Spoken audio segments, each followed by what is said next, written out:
Hello guys, welcome to my channel. Education चॅनलमध्ये तुमचं सर्वांचं स्वागत आहे.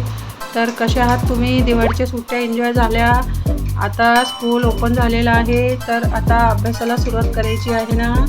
चला मग अभ्यासाला सुरुवात करूया. आपण स्टेट बोर्ड माय इंग्लिश बुक मधलं भाग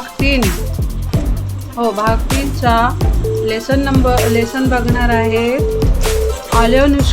ऑलिनुष्कामध्ये आपण आधी त्याच्यातले डिफिकल्ट वर्ड्स समजून घेऊया आणि नंतर त्याची स्टोरी पण मी माझ्या व्हिडिओमध्ये अपलोड करणार आहे, नेक्स्ट व्हिडिओमध्ये.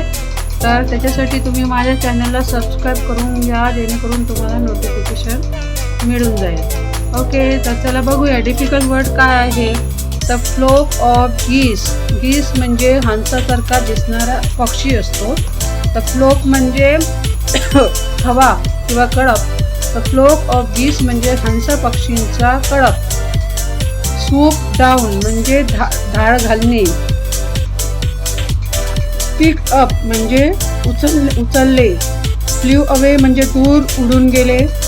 विक्ड बर्ड्स म्हणजे दुष्ट पक्षी. सून आउट ऑफ साईट म्हणजे लवकरच दृष्टीच्या बाहेर पडणे.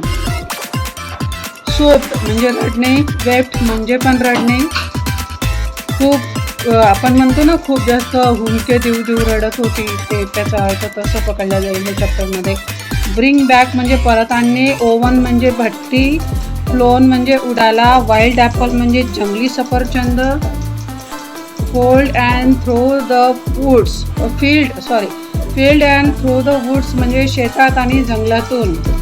तर याच्यातली जे ऑलिनुष्का आहे तर ती तिच्या भावाला शोधण्यासाठी शेतात आणि जंगलात खूप शोध घेते. ठीक आहे, तर त्याच्यासाठी तो शब्द आलेला आहे.